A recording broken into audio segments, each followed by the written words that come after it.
La décision de remboursement partiel d'un préservatif, prise par la ministre des Solidarités et de la Santé Agnès Buzyn, est importante.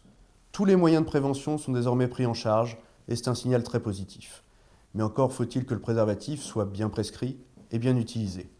Passer par une consultation médicale peut permettre d'aborder tous les aspects de la santé sexuelle, de parler du dépistage, et en cela c'est une très bonne chose.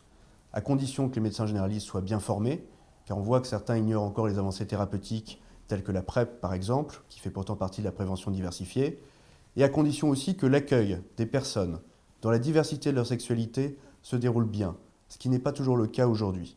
Il y a un enjeu important de formation des médecins. Et puis de nombreux jeunes répugnent à passer par un médecin, parce que c'est souvent leur médecin de famille, pour aborder ces thématiques. L'accessibilité des préservatifs demeure essentielle. Les associations jouent un rôle très important dans leur mise à disposition gratuite. Renforcer leur stock, prévenir les ruptures de stock, comme on a pu en connaître l'année dernière en Île-de-France, sont aussi des enjeux prioritaires. Et que dire des lycées?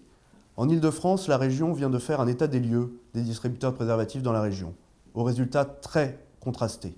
Certains établissements en mettent à disposition à l'infirmerie gratuitement, d'autres alimentent encore les distributeurs, et dans d'autres, il n'y a tout bêtement plus de préservatifs à disposition.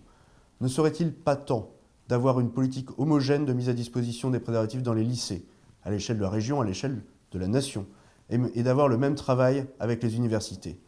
Et puis avoir accès aux préservatifs, c'est bien, le mettre, c'est mieux.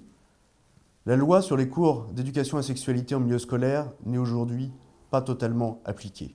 Il y a des manques et les associations comme le CRIPS, qui intervient dans beaucoup de lycées de CFA avec le soutien de la région Île-de-France, ne peut seul y répondre, surtout sans moyens supplémentaires. Là encore, on constate une grande hétérogénéité entre les établissements. Il faut absolument que nous offrions les mêmes chances de prévention à tous les jeunes. Alors la réponse du gouvernement, bien qu'essentielle, finalement pointe beaucoup de lacunes du système de prévention et montre le chemin qui reste à parcourir.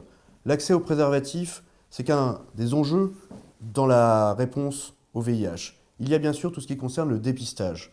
Aujourd'hui, 49% des personnes qui découvrent leur séropositivité le font à l'occasion du premier test VIH qu'elles font de leur vie. Il y a cet enjeu qui est essentiel.